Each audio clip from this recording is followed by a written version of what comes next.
โอ้เนเน่กากามาสักพะเจอพะเจเนเน่สักทีวีเนี่ยกำไมพาดีหน่อยว่าไอ้ดูกากาเป็นคนจ้างตอนนี้ไม่ได้ยาเป็นนั่นเองว่าดีดิหนูไงดิจุ่มมาบอกกาไอ้จีบนั่นกากาคนจ้างตอนนั้นนะลิคนจะกันนะ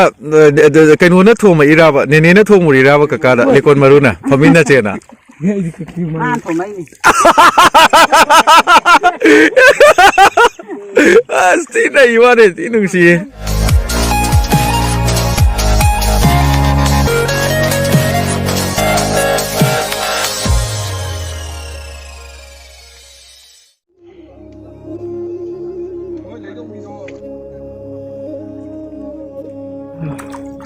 ว้าว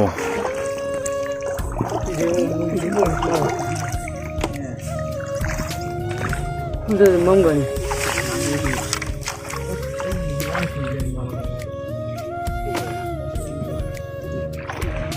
เนเน่ใช่กุมบลัยตรอฮีฮอนบะแก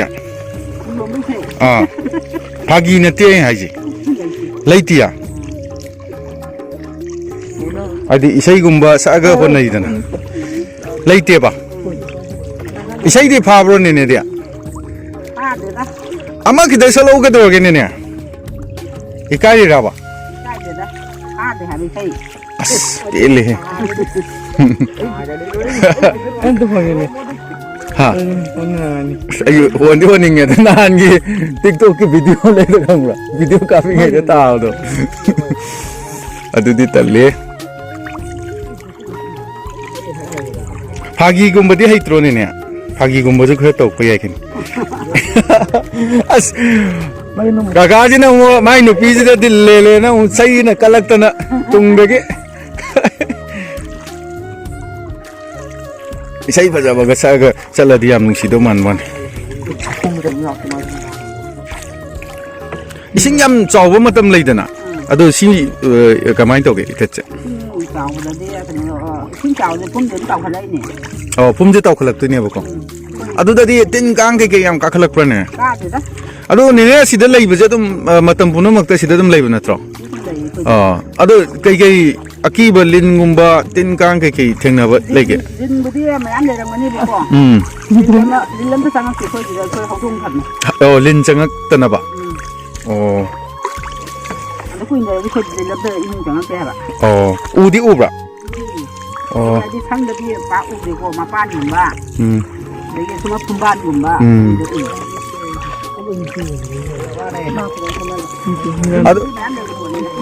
งาบุตรมารู้ไอ้เนี่ยเราตักตะกี้มาย้ำฟังเองก็อะดูนั่นแต่ว่าแต่โซสไลท์เนี่ยก็เองเนี่ยนะบักจ้ะ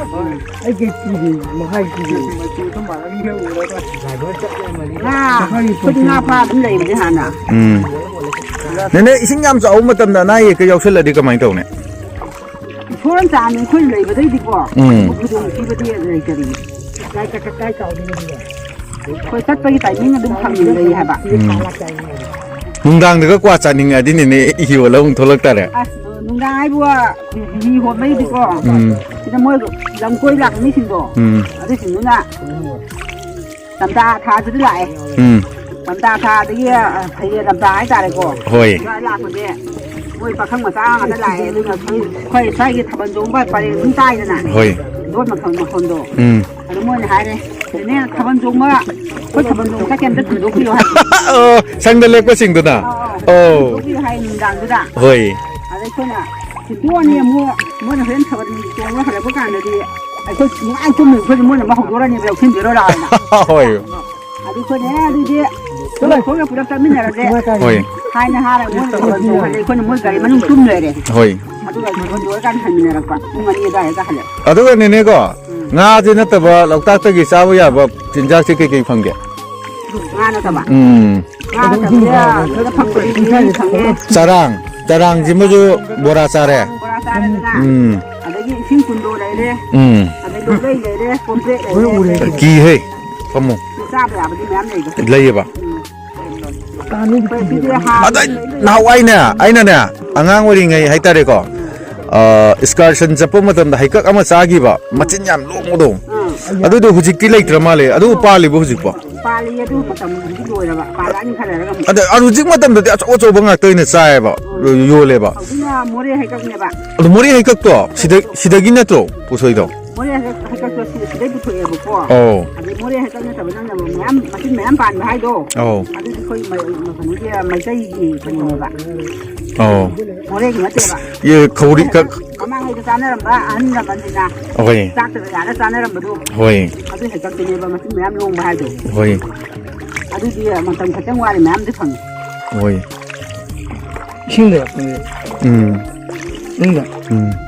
กิจิแกตาบังอาดิฟาเรเนี่ย ที่ตาแต่อีปานตาบ้าง จัดติดเนปานสาวดูดิอะดูดิก็ไม่ไป บ้าบ้า อะดูก็ไม่พาเก อินจะพาเลยลางจะพาเลยคุ้มนำไปเลยอยู่ที่พัด 25 하러 เฮ้ยปังตุ้มนี่เลย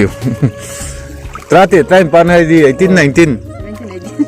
200 재밌냐 아니는 봐อะดูเด็กยี่ซุ่มซีเดลัยบนนี่มาตุ้มจีเดดิสัตไปยากระว่าทาระกะซีเดลัยจะตุ้มสมัครกันกี่สิซีใหญ่ปะโอ้ คุ้มจะฆ่าหรือสักอย่างป่ะฆ่าแต่วันน่ะ คุ้มจริงจริงมาฆ่าตัวเนี่ยยานนะบ่มาตุ้มกุมมาทำหรอก็ไม่ตัวเกให้ดิสัตปนายเดนมวยดินุ่งสิตาอะดูก็ไม่ตัวก็พายทั้งกี่สิบุ เขาวิ่งต่อแล้วก็ โอ้ยโอ้สิเดอาจจะพายจะพายละอาจจะจ้ะ อ๋อที่นี่จะมาฆ่าอ่ะว่าฆ่าได้แล้วก็ฟ้องเขาวิ่งต่อว่าฆ่าได้แล้วมาฆ่าพุ่ง 카빌로 가지고 신자 ฆ่า 시험 나나 실내 실내 พุ่งจะสัตว์แล้วจะเป็นชิ้นไหนนะด้วยคุณเจ้าก็ไม่ใช่ 언니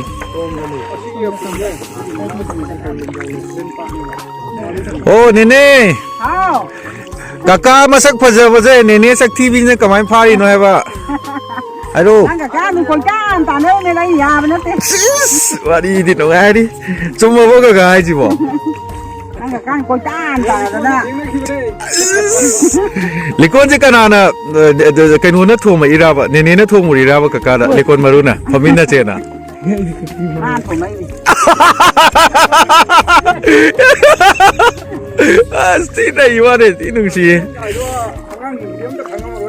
ai din na chau de he chatle sana babu dia adure ki phaminna re ne aduga kamai do ba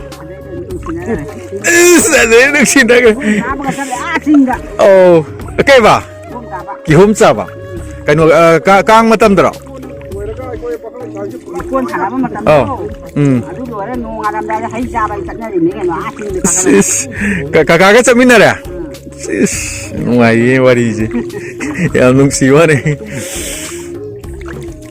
เดี๋ยวมัวจริงเลยคุณท่านนะ 라이브 좀 보여주세요 oh 좀 보여주세요 ha 시도는 내가 좀 보여주세요 문제죠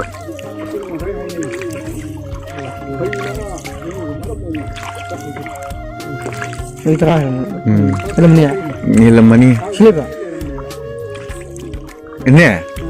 tan di tan ga khang de a dei tharo jem tai hek ding yu ที่ละ oh hek ya oi thank you ai ngasi tharo mai hek to re 뭐 지금 할 사람 있잖아요 chao e ja ni nang hen du ne pang si hiu 아니 이거 hek tu ne 버질래요 si lai ne wow very nice 당연히 봐 se am tang hiu se oh shit โอ้ชักตัวเนี่ย apom ba zo ma hek lo apom ba zo 야래 앵어 뭐 ya hiu apang lem ga ni ai 앵어 뭐 ไอ้ยังชักตัวเนี่ยหรอ okay thank you 뭐야 또 나 님도 못 사나 봐 hey lai kat kadam ne pang noi bo kai no ne sa na ba de sa ba de khal lai ngang sing je ne ne ya de hu ji ka na ngang sing je adu de gi ได้นั่งกินพี่เลยว่าได้จะกลับ ai ro nu pi je ne ne ai nu pi thi de ri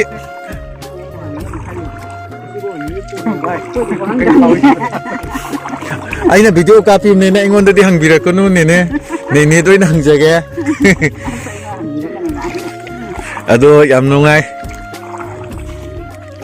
ya na likon maru thomak phudu da ne ra kai phaw e sauning ba phaw bra ane ne เอานี่ไง ha เอา นี่ไงบ้าต้องทำแบบนี้นี่ สาวดิ้งมันนี่ภาษาภาษาภาษาทุ่มมีนะเราอุตก็ 那是让你就是你不要去。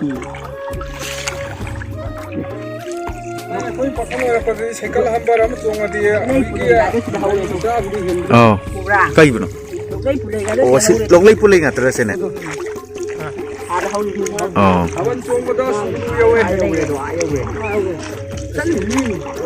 Cây nổ.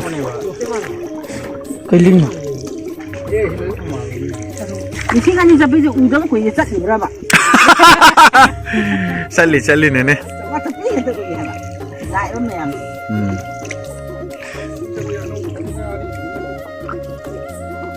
ano win